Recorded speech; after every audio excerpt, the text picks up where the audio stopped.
Bonjour à toi. Comment être présente et bienveillante avec mes enfants? C'est une question que j'entends souvent dans les séances de coaching énergétique avec les femmes, les mamans que j'accompagne. Et je me la suis bien sûr moi aussi souvent posée parce que c'est vrai que dans notre vie quotidienne, on a tout un tas de choses à faire, on peut être happé, on a des obligations. Alors je pense que c'est la même chose aussi pour vous. Et du coup, quand vous rentrez à la maison le soir, vos enfants, ils ont besoin de leur dose de maman, sauf qu'à ce moment-là, vous n'êtes pas dispo. Et puis même parfois, le week-end, les week-ends sont aussi bien souvent chargés avec tout un tas d'activités, ou alors des relations, des réunions de famille, enfin bon voilà, tout un tas de choses à faire. Et puis, qu'est-ce qui se passe? La tension monte.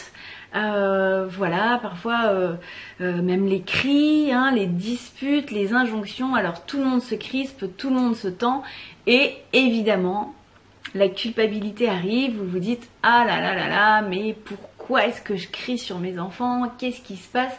Comment faire pour être plus présente, plus attentive, plus à l'écoute avec eux? Mes petits chéris, c'est eux la prunelle de mes yeux. Et quand je vois comme je suis capable de me transformer en sorcière là, à m'énerver sur eux, voilà, ça me désespère. Et je pense que ça vous arrive aussi régulièrement parce que il faut savoir que nos enfants, ils ont évidemment cette faculté à mettre le doigt là où ça fait mal. Vous savez, ils sont tellement spontanés, ils sont tellement pleins de joie, pleins d'élan pour la vie, pleins d'envie, de curiosité. Et eux, ils sont branchés sur l'amour. Alors leurs parents, leur maman, évidemment que c'est une dose d'amour dont ils ont besoin. C'est pour ça qu'ils viennent vous chercher, c'est pour ça qu'ils viennent à chaque fois aussi vous titiller un câlin ou même des comportements embêtants, justement parce qu'ils préfèrent avoir votre attention, même si c'est pour se faire gronder, que de se faire ignorer. Alors, pour moi, j'ai pu me rendre compte que y a 3 facteurs qui nuisent à cette complicité dans la famille. C'est pas une surprise. Alors j'ai pu noter la fatigue. Tout à l'heure, j'étais encore en séance avec une personne qui me disait donc une maman de 2 enfants et puis elle est enceinte. Et là, il me disait, oh là là, les journées sont tellement longues que à 9h, 9h30, je suis couchée parce que je suis épuisée, fatiguée. Et en même temps, je culpabilise vers déjà 5h ou 6h d'en avoir jusque-là des marmots parce qu'elle passe toute la journée avec ses 2 petits qu'elle a, on va dire, dans les jupes. Et voilà, à 9h, 9h30, je vais me coucher, j'en peux plus, je suis rincée. Et donc j'ai pas le temps ni dans mon couple ni même pendant la journée à être bien présente et attentive à mes enfants. Et évidemment en plus s'il y a des situations rocambolesques qui viennent se greffer par là-dessus, par exemple eux ils sont en train de déménager, alors évidemment ça fait de la fatigue accumulée, du stress, de la pression, de la tension. Alors pour transformer ça, la première chose à faire, c'est d'avoir moins d'exigences envers soi-même. Et quand je dis moins d'exigences, ça ne veut pas forcément dire moins en faire, parce que comment moins en faire, on se pose tous la question, mais peut-être avoir moins cette ambition de perfectionnement et de réussir à tout faire. Et puis, à chaque jour suffit sa peine, à chaque jour suffit sa joie, donc prenez le temps. Donnez-vous la possibilité en fait de ne pas être enseveli sous des tâches pour avoir encore cette énergie pour être présente avec vos enfants. Le temps, on vient d'en parler, on n'a pas le temps. Quand la journée commence, il faut courir. Le soir, il faut courir. Et puis les obligations ménagères, les courses, le ménage, voilà, tout, on est au courant. Et donc évidemment, quand les enfants, eux aussi, rentrent de l'école le soir avec leur fatigue, à ce moment-là, ils ont envie, le besoin à nouveau de leur dose de maman. Et là, j'ai pas le temps, c'est pas le moment, attends, on verra plus tard. Alors évidemment, ça déclenche en eux des comportements des sensations de frustration, de manque, et après ça se répercute dans les comportements. Alors, comment faire pour avoir plus de temps? Eh bien, tout simplement, moins en faire, ou du moins essayer. Et là, on retombe sur le premier point qui est celui d'éviter de se dire, il faut que tout soit parfait. On n'est pas obligé de se mettre la pression comme ça. Donc, il y a aussi voilà, moi il y a aussi un petit détail que je trouve vraiment étonnant, c'est que je vois encore beaucoup de femmes repasser. Alors je ne sais pas vous, mais moi le repassage, ça fait quelques années que c'est absolument sorti de ma vie. Ça prend un temps fou. Là quand je vois le linge que j'ai tout simplement à étendre ou à récupérer du fil à linge, ça aussi ça prend du temps. Mais repasser toutes ces piles de linge, c'est incroyable. Moi j'ai vite choisi entre avoir du linge repassé ou passer du temps avec mes filles. Le calcul a été vite fait. Alors oui, parfois je repasse pour...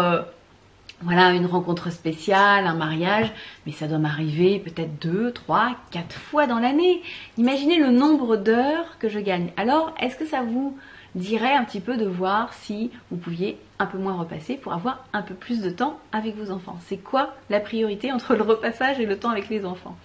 Troisième voilà, facteur qui nuit à la complicité dans les relations avec vos enfants, c'est de ne pas être bien avec vous-même. Ça c'est la première chose, parce que évidemment si vous avez des besoins qui ne sont pas satisfaits, comment satisfaire ceux de vos enfants? Vous n'avez à ce moment-là tout simplement pas l'espace psychique disponible pour être attentive à eux, puisque de toute façon vous n'êtes même pas attentive à vous. Alors je discutais l'autre jour avec ma voisine qui me disait « Ouf, ça va mieux, j'ai repris le yoga ». Donc elle a à nouveau ses bulles, son espace pour prendre soin d'elle, et à ce moment-là, elle peut, quand les enfants rentrent de l'école, être disponible pour eux. Mais vous allez me dire, oui Caroline, d'accord, ça c'est bien beau, hein, prendre le temps, être moins fatiguée, faire du yoga.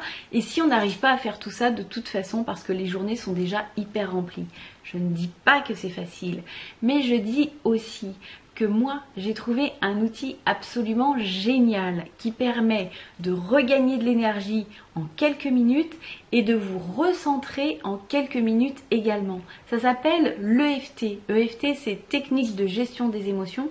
C'est une technique de gestion du stress qui est absolument phénoménale.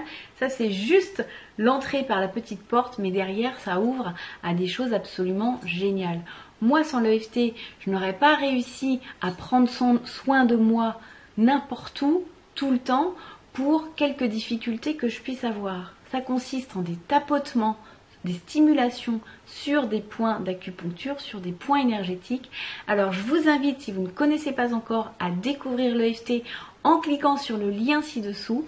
Vous allez être invité à visionner une conférence, et dans cette conférence, vous allez pouvoir découvrir la ronde de la vague d'énergie. La vague d'énergie, c'est quelque chose que je fais régulièrement en séance avec les personnes que j'accompagne.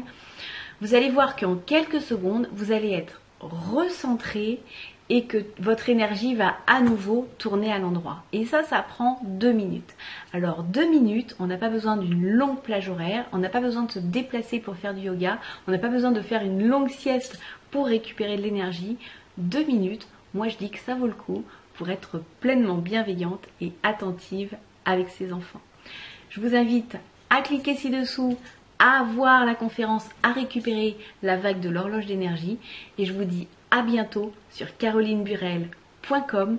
Pensez aussi à vous abonner à ma chaîne YouTube, parce que régulièrement je vais vous donner des petites astuces justement pour prendre soin de vous, de votre grande moi, et faire révéler vos merveilles tout en prenant soin de vos enfants.